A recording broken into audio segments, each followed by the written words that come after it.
Your mission, if you choose to accept it, is to find the lost tribes of Israel. This message will self-destruct in 5 seconds. Welcome to the God Culture, where we urge you to challenge tradition as 1 Thessalonians 5:21 tells us, prove all things, hold fast that which is good. We do not intend to be confrontational, but to compare what the Bible really says versus the traditions of men, which Jesus himself rebuked. Jesus said to the Pharisees, full well ye reject the commandment of God, that ye may keep your own tradition. Mark 7:9. The time has come to explore the transportation of the lost tribes that they would have used to get from the land named for smoke sacrifices to Yahuwah God Qatar. How would they have gotten to the Sea of Sunim, Arsareth, the land of creation? Obviously by boat, but the Assyrians would not have lent their ships, nor Babylon. There were no allies in the Middle East, not even Judea, who were being taken into captivity then. So who comes to their aid? The ships of Tarshish do. I know the Philippines is a poor little third world country with no significant history. After this video, you will challenge that thinking for sure. We know many will fight traditional mindsets throughout this series because we have all been trained to believe a certain way. Set that aside, check out what our research has uncovered, and then go out and prove all things for yourself. This is the only way to guard your heart, lest you be deceived. This is your mission if you choose to accept it.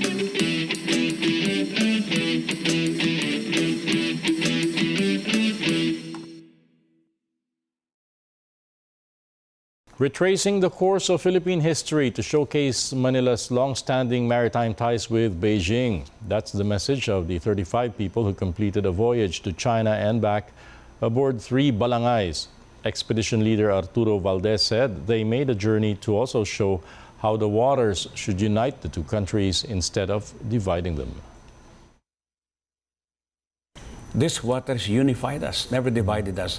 And having an ancient boat sailing to China simply symbolizes the thousands of years relationship that we have with the Middle Kingdom. And I think it is very appropriate that we have to maintain that relationship, not only with China, but the whole of Southeast Asia.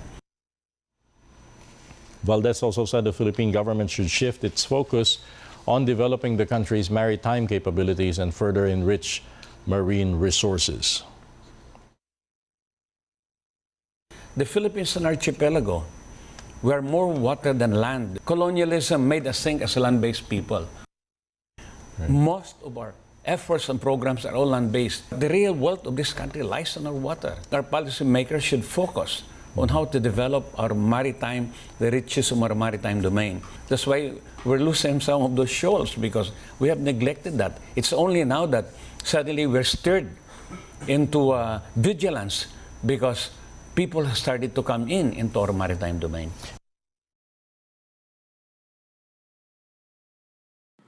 Now, that was a news report, and the political commentary included is of little interest to us. We are not pro-China, though we have no issue with the Philippines trading with them, nor do we have a right to say either way, and making nice with their very close neighbors who happen to be the largest country on Earth and a superpower. Well, that's just wise.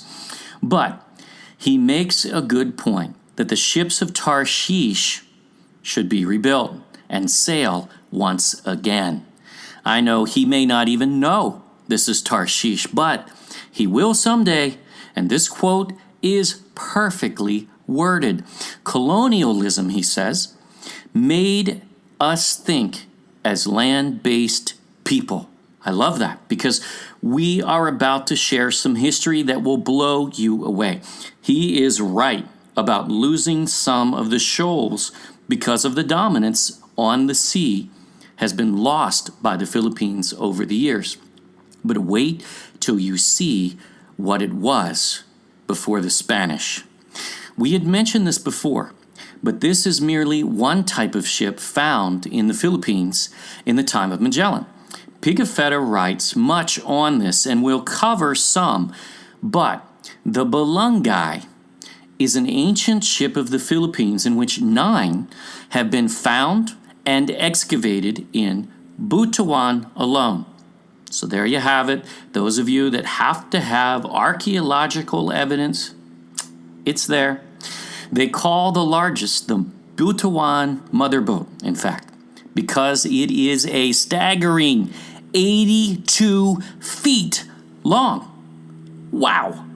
And these are dated as far back as 320 AD, an era in which history falsely tells us the Philippines wasn't even on the map. Oh, yeah, it was. You just wait, because we're going to smash that today. In fact, let's just start out with Professor Adrian Horridge, who believes that by 200 BC, what? That's going to throw a wrench in textbooks, isn't it? Good for him. Austronesian sailors were regularly carrying cloves and cinnamon to India and Sri Lanka, and perhaps even as far as the coast of Africa in sailboats with outriggers. See, history is so blind in what we are taught, because read the Wikipedia article, read history, and it will tell you that, well, cinnamon originates from Sri Lanka. Yes, Sri Lanka certainly does grow cinnamon, but this proves they still received cloves and cinnamon from the Philippines and the Indies. So no, they were not the only source back then, and they are not today. This confirms part 6 of Solomon's Gold series, in which gold from the Philippines was found in Egypt, dated 100 BC. But nah, they were busy living in caves back then, right? And still trying to create fire, right? I mean, no, wrong. And this also further proves our position that cinnamon does not only come from Sri Lanka, but from the Philippines. They were a sophisticated people with the most significant presence in all of history. But they lived like Rechabites, which is a good thing, by the way. But they rebuilt this ship and took a voyage, proving it was seaworthy. I know you saw them towing the boats in the footage in the newsreel, but understand that was a staged shot when they were preparing for the journey. They really sailed these things. We find this to be very appropriate, so we're going to share excerpts from an article which appeared in Esquire magazine in the Philippines. Miss Gutierrez writes, "With this voyage, they hope to remind Filipinos of our heritage as seafaring people. And we agree. After all, the ships of Tarshish have a purpose to fulfill, right? This is important. Back in 2006, Art Valdez organized the first all-Filipino team to conquer Mount Everest. That's cool. Having made history once, he now has his sights set on accomplishing a different feat, sailing a traditional Balangay boat all the way to China. The expedition will involve sailing over 800 nautical miles of open sea in boats built using the same methods as those of our ancestors." Cool.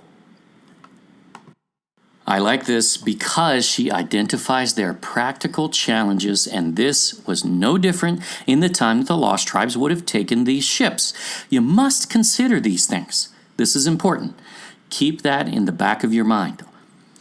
All they had was 5 training sessions with the Manila Yacht Club in Manila Bay. Yes, we would admit the seafarers in the time of the Lost Tribes would have been more experienced. Yes, that's true. But still the challenges would exist. Even their companions from the Philippine Coast Guard weren't used to sailing without a motor. In the end, all of them had to learn through experience. Fair.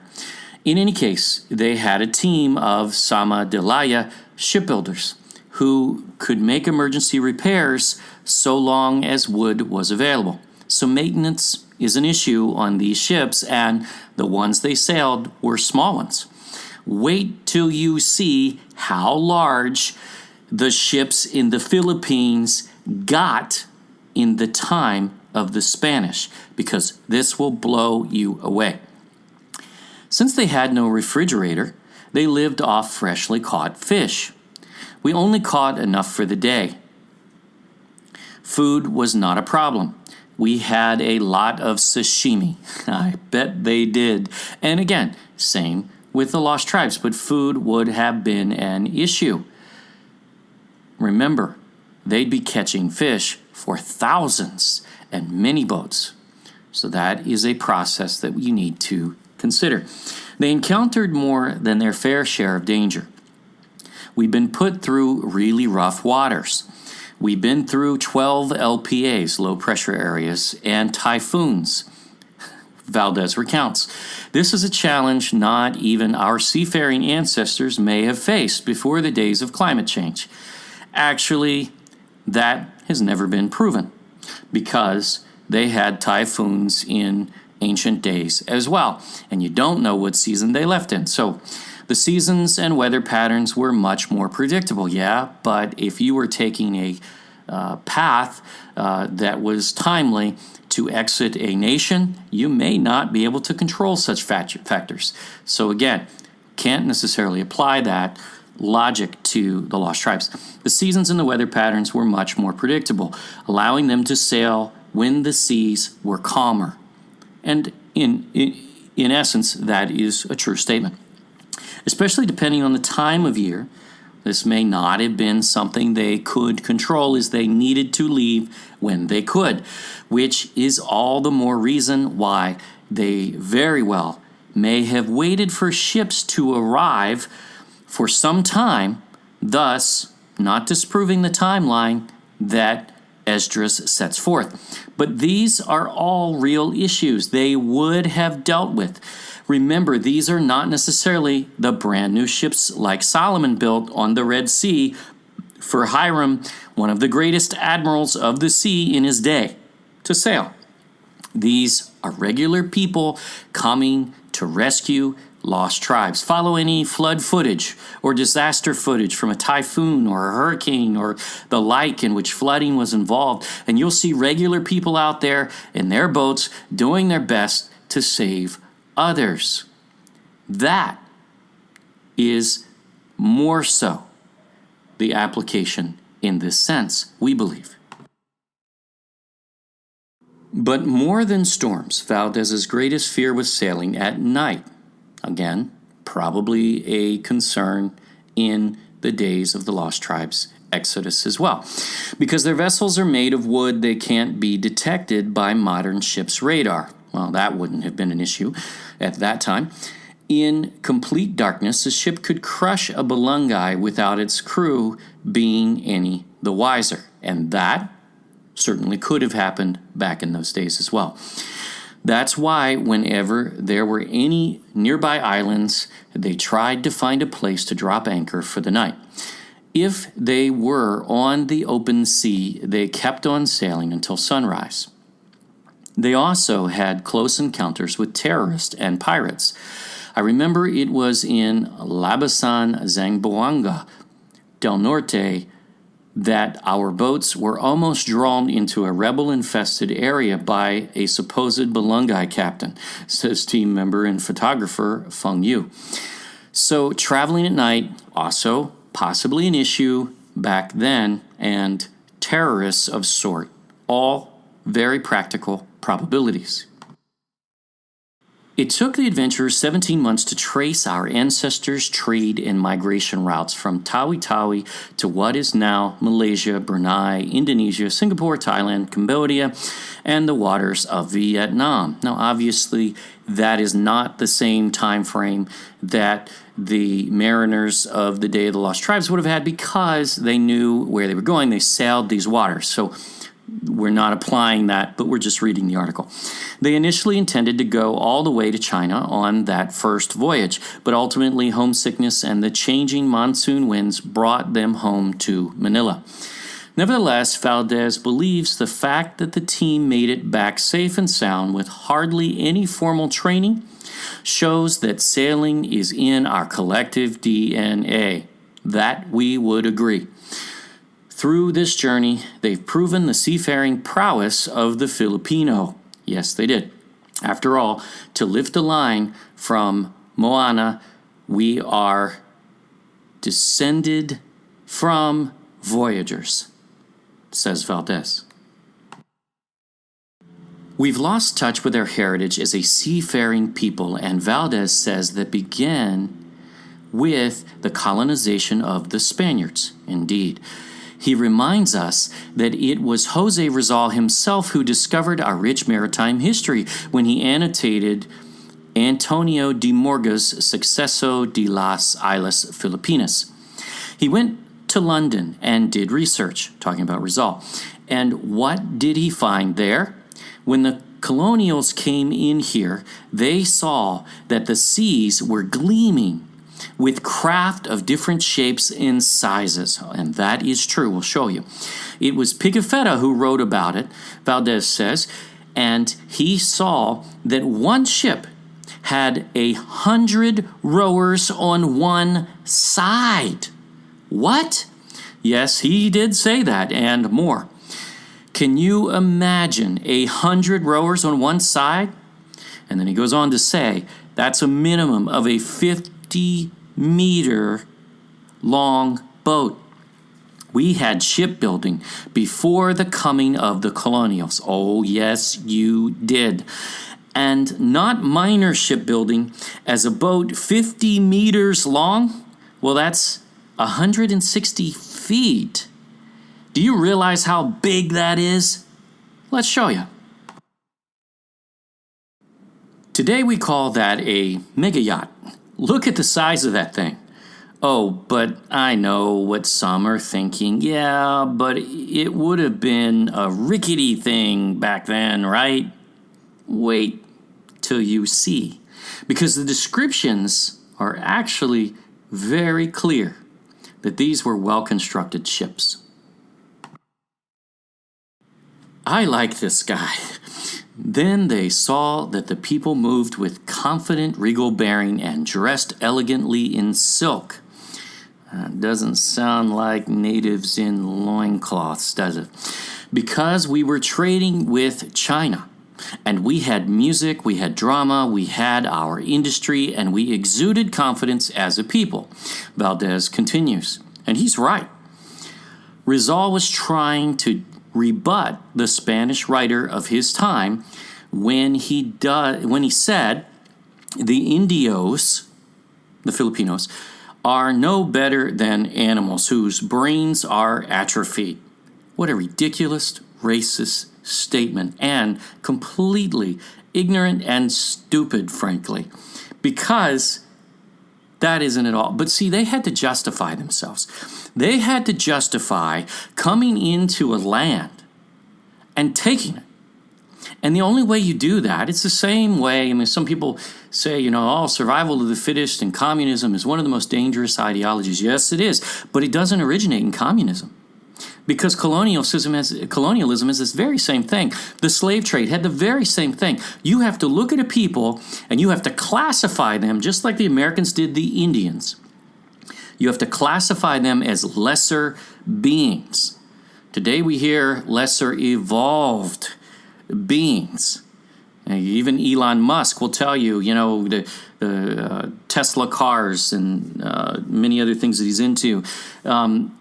He will tell you that, you know what, we better upgrade ourselves. We better add robotics into our system so that our brain can function at a higher level if we're going to keep up with evolution.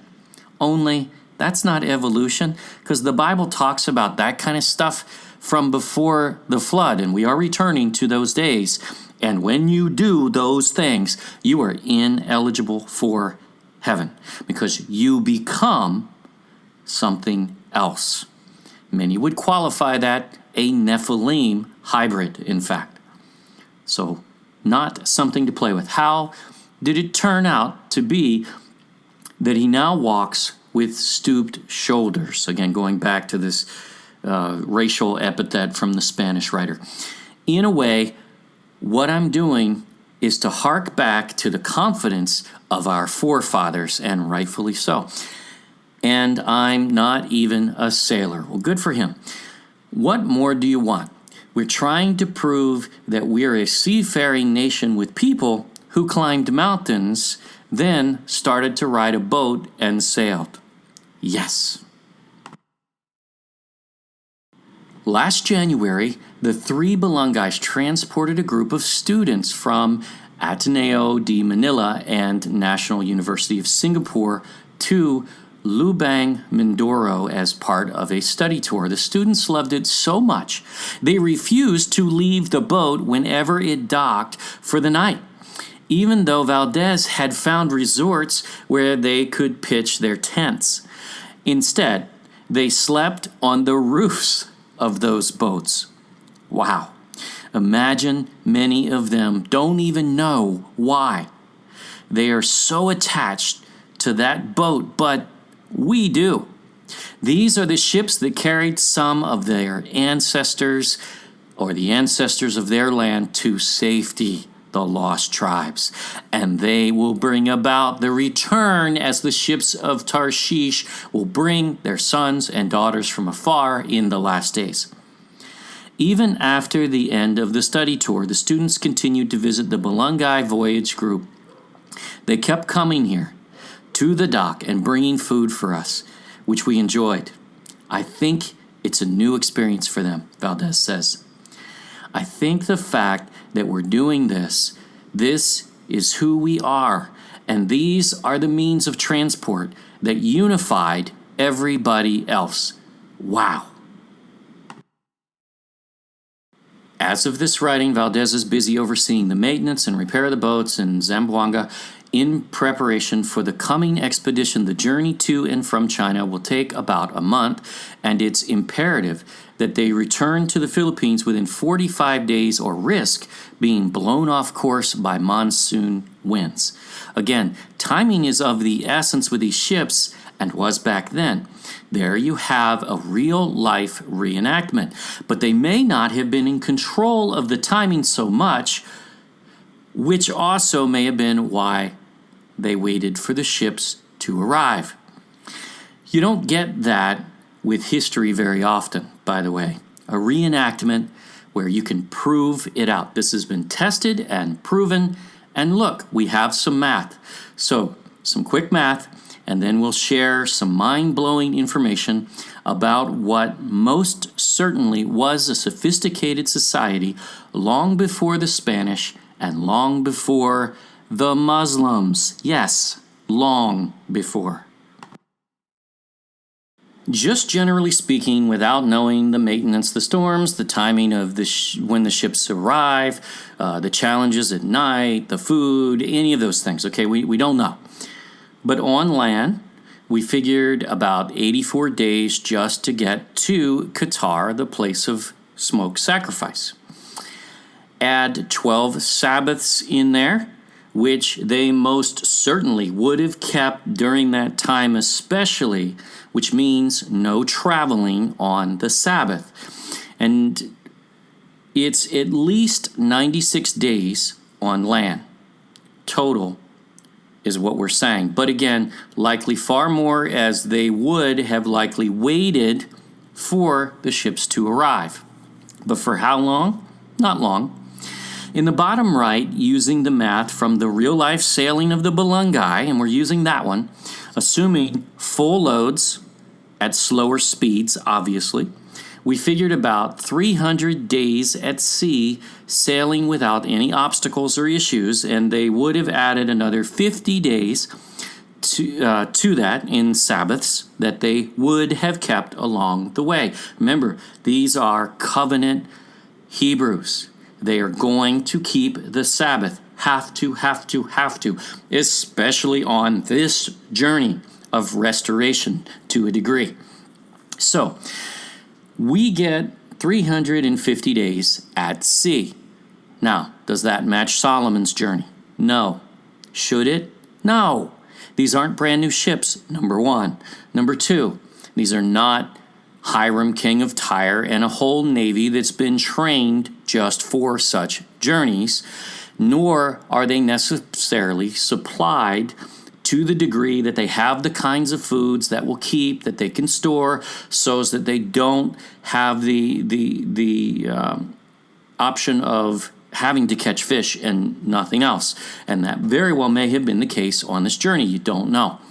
So in the bottom right, 350 days at sea. So in the top right, 96 days over land plus 350 at sea total is 446 days or 1.2 years. Very reasonable math there. Again, could be plus or minus, and doesn't really matter because we do not know how long they waited for those ships. But there's about a 2.4 month period in there missing, or a combination of waiting for ships, maintenance, resupplying, storms, etc. It could be filled in with a multitude of things, a combination of even all of them for that matter. We don't know. It is a very realistic view of this trip. And again, this wasn't Solomon's brand new navy with brand new ships and the most renowned admiral at the helm. Not to diminish the abilities of Ophirians, who historians still have trying to invent the wheel in caves at that point, evidently. But this appears to be a practical timeline of a realistic journey that they took. The Chinese didn't even have ocean-going vessels yet at this point, by the way, and this would have been ahead of their time. But was it really? Based on real history, actual writings from eyewitness accounts, and not bluster of scholars thousands of years, well, hundreds of years later? Are we dreaming here? No, not even remotely according to history. So check this out. This is cool. In his journal, published as the first voyage round the world, Pigafetta, the historian with Magellan, wrote, March 22nd, 1521, the above-mentioned people who had promised us to return came about midday with 2 boats. Their hair is very black and long, reaching to their waist, and they carry small daggers and knives ornamented with gold. They had gold? Oh, yeah. And by the way, you'll see that illustrated in the Boxer Codex and confirmed by the Surgal treasure. So yes, that is full circle, proven fact. And many other things, such as darts, harpoons, and nets to fish. You even see that today with some Filipinos. Like, and then it goes on, and their boats are like ours. I know, that's it. If their boats are like the Spanish, they would have to be far advanced, and that's not even possible, is it? But how dare we read that into this, right? Well, maybe Pigafetta, the sailing historian who was the first to travel the world, circumnavigating it, maybe he didn't know what a Spanish ship looked like, right? No, pretty sure he did. Is it this simple? Nope. He gets far, far, far more specific. And this is good. Here we go. March 29th, 1521, and they led us under a place covered with kings, where there was a balungai. Oh, wow, wait a minute. We have archaeology that actually proves the balungai existed. We know of at least 9 of them in Butuan, right? Okay. That is to say, he's clarifying here because this is an intelligent man that knows his stuff. He is the expert, far more than any modern scholar, by far. Oh, they may know more technical shipping terms and stuff like that, but he knew the ships of his day better than anyone. So how dare they say, oh, well, maybe he was wrong. Maybe he didn't know what he was talking about. You'll see that all over, even in Wikipedia articles, and we're going to show you one. It's amazing. Okay. That is to say, a boat. 80 feet long, or thereabouts, resembling a fusta. Okay, maybe he was just exaggerating because, well, he had to in this case, right? Because the boat was just sitting there and, well, why not just describe it bigger, right? Why bother with accuracy? No need. Let's just make it sound really big, right? No, that's ridiculous thinking. Just ridiculous. To go back and look at men that are very intelligent, know their trade, know their craft, and they write these things. Yes, you can question them. That's fine. There's nothing wrong with that. But then to say that they didn't say what they clearly said, come on, that's just stupidity. Now, maybe he didn't know his boats, right? Perhaps he couldn't measure? I mean, that's the kind of logic you'd have to follow to read some of this modern scholarly crap and accept it. And we should not accept it because it's a spun narrative that has an agenda. Except, see, we know they found an 80-foot balungai in Butuan, and that confirms Pigafetta's description. So yes, they could make a boat that big. In fact, they could make a boat that big, we know, at least in 320 AD. Okay? That was 1,200 years before. Imagine that. Think about that. So yeah, 80-foot balungai, no problem. Proven fact in history. But he tells us what the boat looked like. A fusta. Did Pigafetta know what a fusta was? Of course he did. That was a Portuguese ship. It's pictured in the background. And that doesn't look like a little boat, does it? And that one is a smaller version, as they call it, a small galley with 12 to 16 rowers. Well, we're talking about 80 feet long in this instance. That's not a small galley. He saw several balungais in his travels in the Philippines. We're not going to cover them all for sake of time, but here's another look at the bottom. March 28th, 1521. We saw come two longboats, which they call balungai. So there you go again. And by the way, who called it a balungai? Did Pigafetta call it a balungai? No. That's a Filipino term, and it's a Filipino boat. It came from Ophir. Full of men. Okay? A long boat to a sailor is long, not insignificant. And these were full of men, built like a fusta. That's sophistication.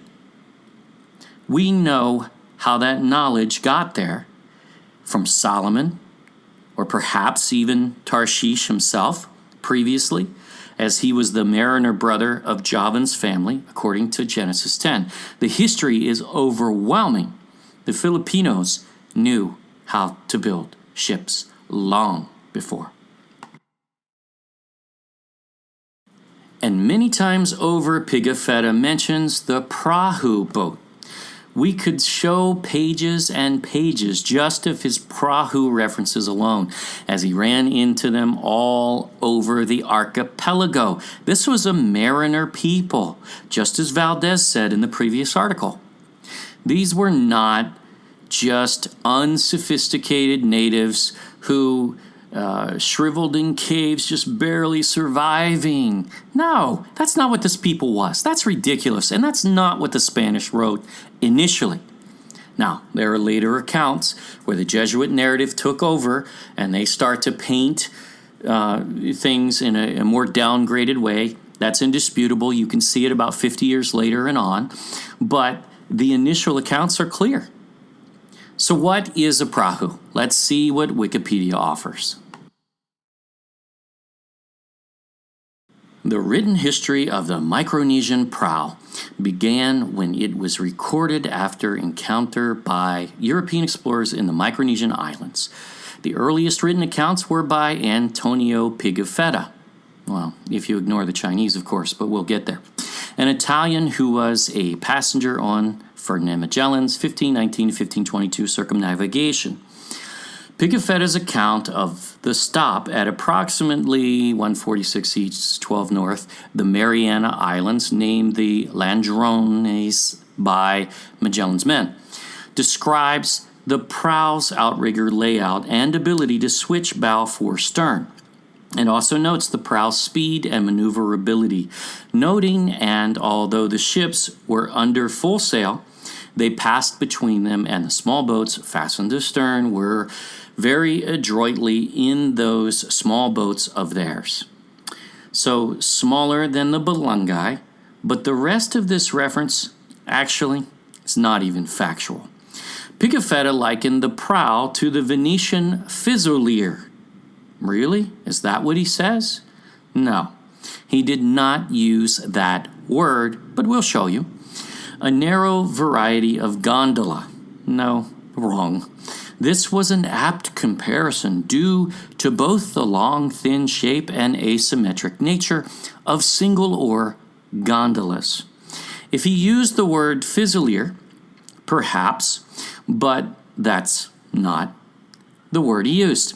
And also, whoever wrote this needs to go back and read the account from Pigafetta, because he never describes the ships in the Landrones Islands, just that ships there chased him. The description comes when he reaches Ophir. So, what word did Pigafetta use? This, in the background, is a Venetian gondola, as Wikipedia mentions. Pigafetta mentions the prahu throughout, but he describes it. Here's one in Palawan. The next day, the king of that island sent a prahu to the ships. It was very handsome, with its prow and stern ornamented with gold. On the bow fluttered a white and blue flag with a tuft of peacock's feathers. Oh, no, wait a minute. I forgot. The Philippines didn't have peacocks, didn't it? They must have manufactured those out of thin air, right? Of course they did. And Pigafetta actually mentions the actual bird which he saw in a later account in Palawan. So yeah, there were peacocks in the Philippines, matching Ophir's description. At the top of the staff, there were in the prahu some people playing on pipes and drums, and many other persons. 2 almadias followed the prahu. These are fishermen boats. Okay, so these almadias are the small boats. And a prahu is a kind of fusta, F-U-S-T-A. Does that say fusilier? No. He likens it to a fusta once again, just like he did the Balungai. Why? Because the boats are built in the same manner. They may not be the same size, but they appear to him to look in the likeness of a fusta, which he knew full well what it looked like. Pretty sure. In fact, Pigafetta knew far better than any modern scholar, including the guy that wrote that Wikipedia article. He knew what a fusta was and what a fusilier was as well, because Pigafetta was Italian. So yes, he knew what a Venetian gondola looked like, and he would have described one if that were the case. But he doesn't use that word, nor does he describe it as such. He was a rather qualified expert, especially about boats. Then he writes, "The king and his brother came in a prahu with 3 banks of rowers on each side." What? How do you fit that on a gondola? 120 in number. Now, this is the passage that Mr. Valdez was quoting earlier. He figured that ship must have been at least 50 meters or 160 feet in length. We wouldn't argue with that. 160 feet in length. Wow. Yet Pigafetta still refers to it as a prahu. So he was speaking of designs and using the names the natives were telling him, like Balangay. He didn't make up Balangay. And how do we know they didn't just copy the Portuguese and take a fusta design and copy it and make it larger maybe? Simple, because we have archaeological proof Filipinos were building the Balangay at least as early as 320 AD, 1200 years before this point, even 80 feet long. So, that's not even questionable. There's no debate, there's no dispute, and there's no way to disprove that. And since they have been unearthed and replicated, look again at the design in the background. It does look like a fusta. The resemblance is there even in those ships that were unearthed. They just make some even bigger in the Philippines. Look again at the fusta design. It's similar to the Balangay. Then imagine it longer. That's all. It would scale at least to a point, and Pigafetta refers to the design and look of the ship, not that it has to be the Wikipedia definition of a fusta of 12 to 16 rowers only, and if it's more than 12 to 16 rowers, well, that's not a fusta.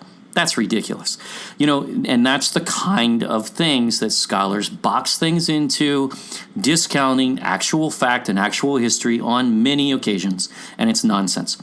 But this sure doesn't sound like a gondola, does it? And here's a later Ophirian-built ship during the Spanish era, but this was of Filipino design and used by them, never the Spanish. There are two illustrations from Spanish chroniclers, eyewitness accounts to the right, from the 1600s and one in the 1700s. They called this ship the Caracoa. May not have pronounced that right. And no Filipinos did not sing on this ship. It's not karaoke, it's Caracoa. Just teasing. Well, actually, with hundreds of Filipinos on a ship, yeah, there probably was some singing going on after all. But let the Isle sing a new song, right? Were large outrigger warships from the Philippines. They were used by native Filipinos, notably the Kampangans and the Visayans, during seasonal sea raids. Caracoa were distinct from other traditional Philippine sailing vessels in that they were equipped with platforms for transporting warriors and for fighting at sea. So basically, other than that, they were pretty similar to other Philippine vessels. See? During peacetime, they were also used as trading ships. Oh, yes, they were, and we'll show you a reference from China. Large Caracoa, which could carry hundreds of rowers and warriors, were known as jungas, also spelled wangas, or however you want to say that, by the Spanish. What does that look like? What does it sound like? Remember that word because it sounds awfully familiar to a Chinese junk ship, doesn't it? Oh, there's a reason for that, and we'll get there. By the end of the 16th century, the Spanish denounced the Caracoa shipbuilding. Well, that means the Spanish weren't building them, right? Right. The Filipinos built them. It was a Filipino design and a Filipino ship, and they banned its usage. Why? Because these ships were significantly faster than the Spanish vessels and may have challenged them if they wished to. According to some accounts, by the way, there are accounts that even say they're as much as twice as fast in some instances. Now, I don't know what Spanish ship it's referring to, so it would depend, and all things obviously need to be read in context, but still.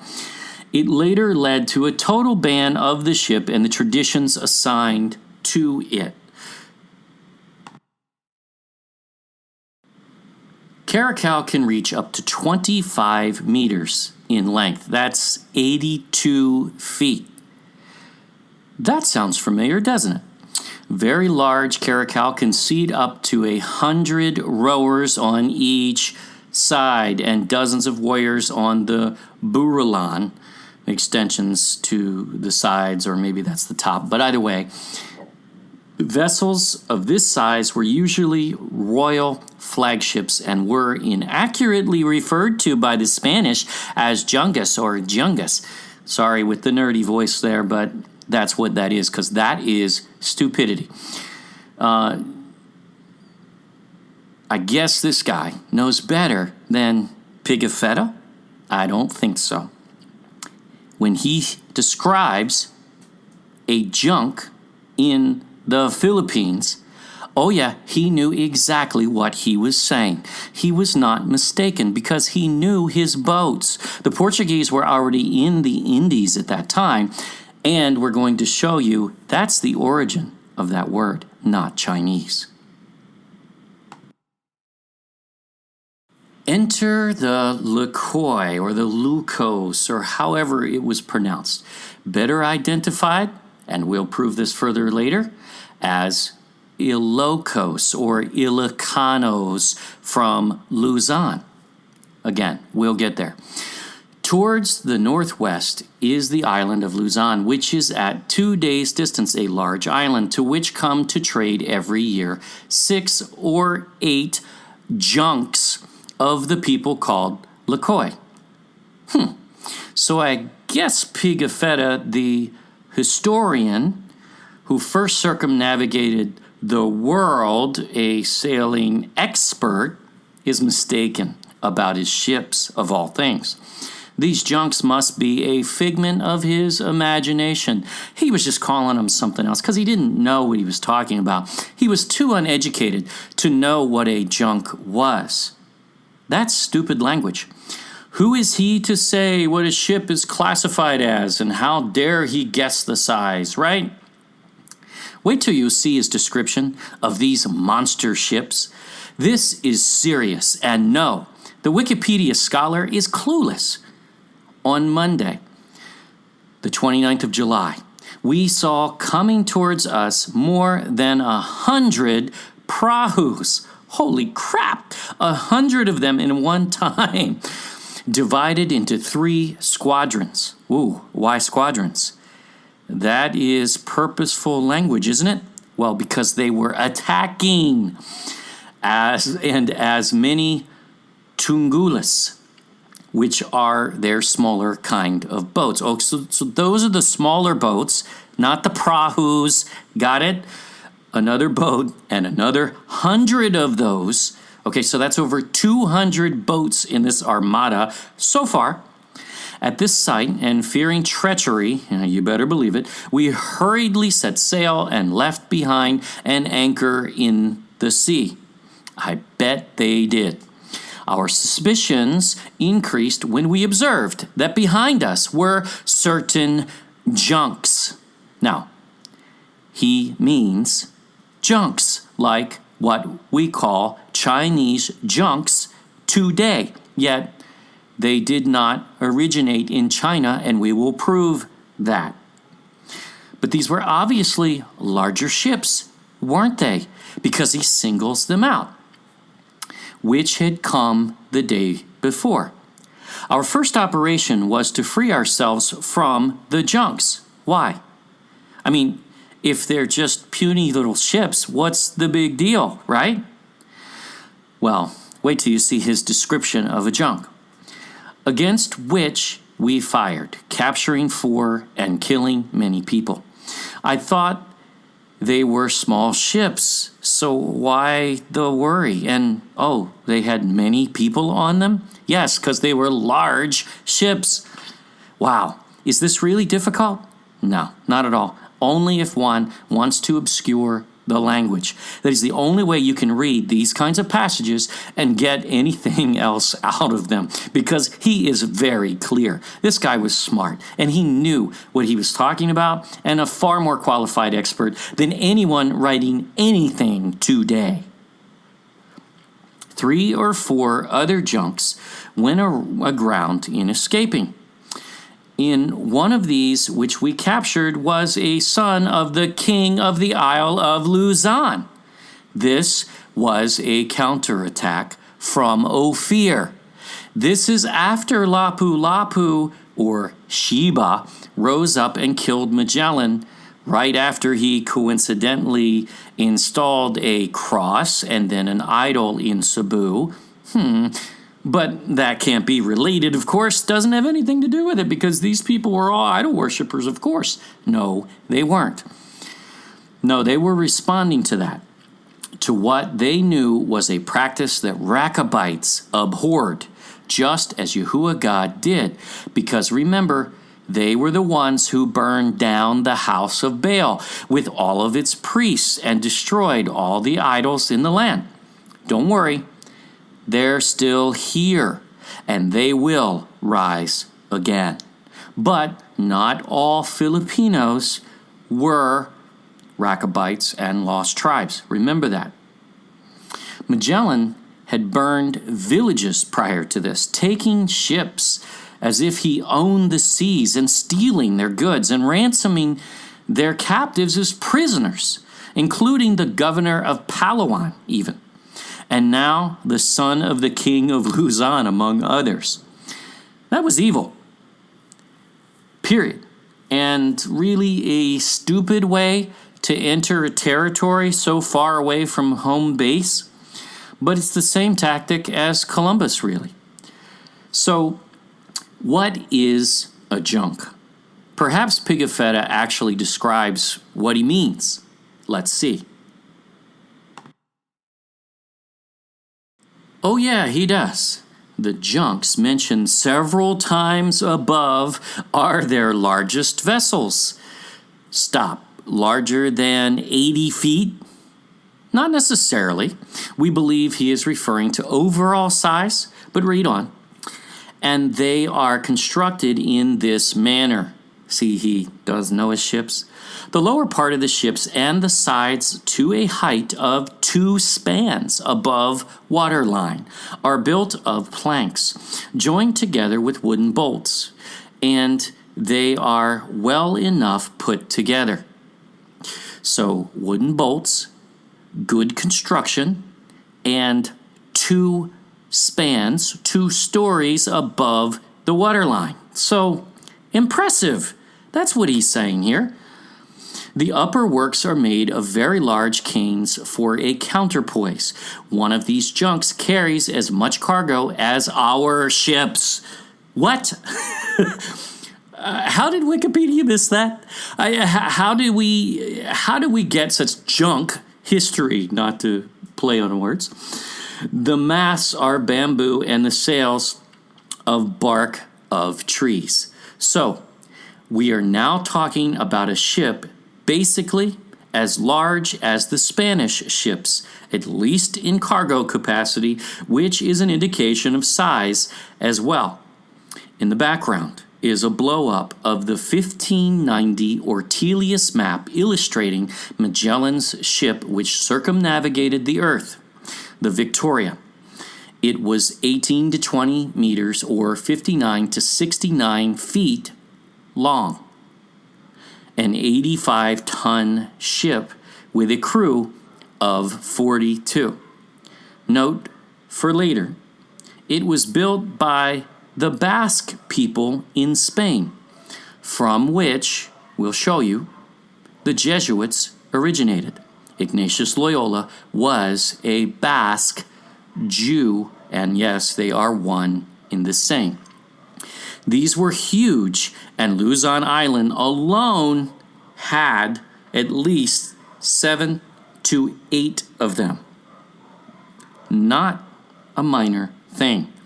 This sounds like a far more developed, sophisticated country than we've been told, doesn't it? Luzon was not the only one to own junk ships. We met a junk which was coming from Borneo. We made signals to it to strike its sails. Based on what authority?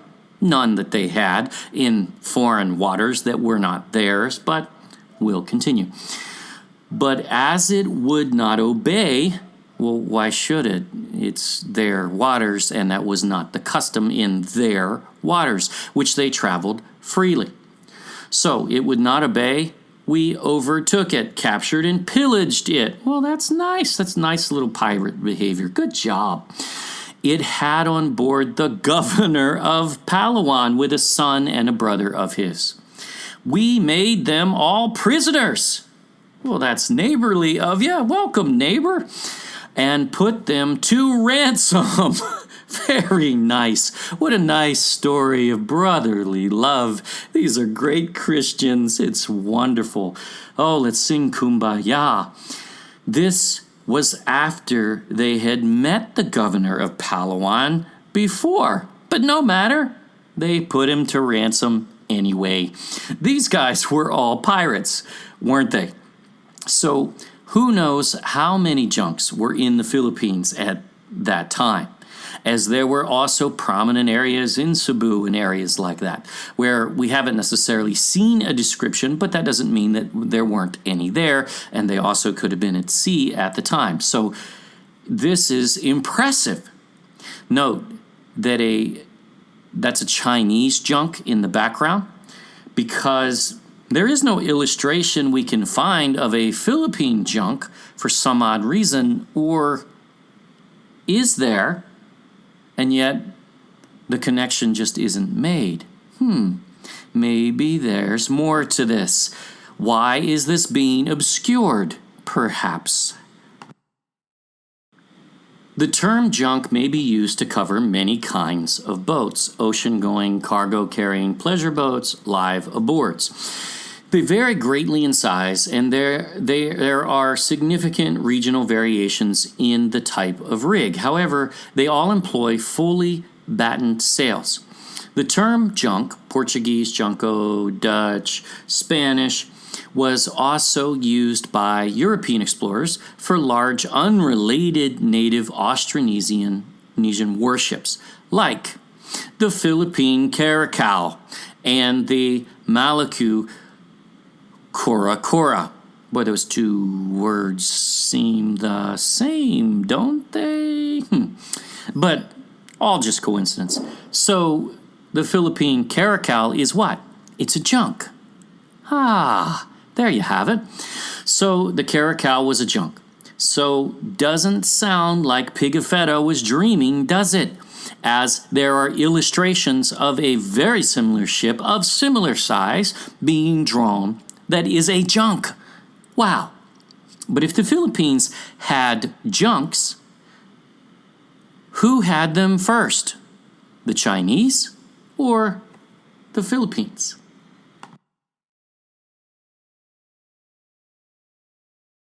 The term may stem from the Chinese chuan.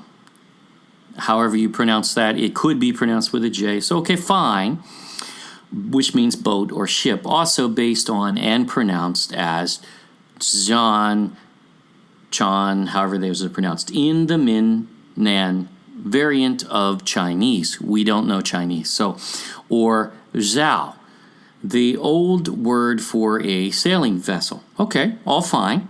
Junk entered, but by the way, that doesn't tell you what the origin is. It just tells you what the Chinese, what words they use. Junk entered the English language in the 17th century through the Portuguese junco from the Malay jong or Javanese jong. Are those, note, the same words as the Chinese, really? I mean, these all look like the same word to me. So, which is the origin? That's what we want to know, so let's find out. The modern standard Chinese word for an ocean-going wooden cargo vessel is cow. Maybe that's jiao, maybe? Views diverge on whether the origin is from a dialect of Chinese. Pierre-Yves Manguin, amongst others, points to an old Javanese origin. The word jong can be traced from an old Javanese inscription in the 9th century. When did the Chinese sail? We'll show you. It entered Malay language by 15th century, when a Chinese word list identify it as a Malay word for ship. Why would the Chinese do that? The Malay Maritime Code, first drawn up in the late 15th century, uses junk frequently as the word for freight ships. So did Pigafetta use the right word? Of course he did. He knew exactly what he was talking about. So why did the Chinese word list identify junk as a Malay word? Does that matter? Because it did not originate in Chinese, no matter how they attempt to twist it. So, when did the Chinese begin sailing in junks? Before or after the 9th century, when the inscription is found in the Malay language, for instance? A Chinese manuscript of the 3rd century AD records that there were ships arriving in China from different foreign ports. These ships were believed to be Southeast Asian and sailed by Southeast Asian seamen. But who? It is asserted that by the 3rd century, Filipinos were sailing to Funan on the southern tip of Indochina. What a coincidence, because the Butuan Balangai's date is 320 AD. Imagine that. So they had the ships, and the history is there confirming that they went there. The Chinese did not have ocean-going ships, you mean junks, until after the 8th century. By the year 982, Philippine ships were repeatedly calling on ports in southern China. It is presumed that the initial contact with China was with Filipino seamen sailing a Filipino ship and not an Arab vessel, as was previously claimed. Why? Because this is before the Arabs. It was between 10th and 11th centuries that the Arab traders were able to achieve prominence in the Southeast Asian trade, overcoming the Malays. So, this is pretty clear, isn't it? These weren't Arabs or Muslims. They were Filipinos before the Spanish and before Islam. Why? Because they had boats back then. How could they have had this capacity prior to those contacts? They didn't get it from China. China got it from them. So where then? Well, from Solomon, or perhaps even further back to Tarshish. But let's read a little further. Chinese Yuan Dynasty scholar Ma Tuanlin wrote that in 982 AD, same date again, Austronesian traders from the Philippines, whom the Chinese at that time called Moyi or Mai, were already traveling to Canton to trade. Boom. In what? In Balangai, also known as junks, like the Caracoa. They did not need the Spanish to design such. They had their own designs and their own shipbuilding 1,200 years and earlier, before the Spanish ever came. That's 800, 700, 800 years before the Muslims came.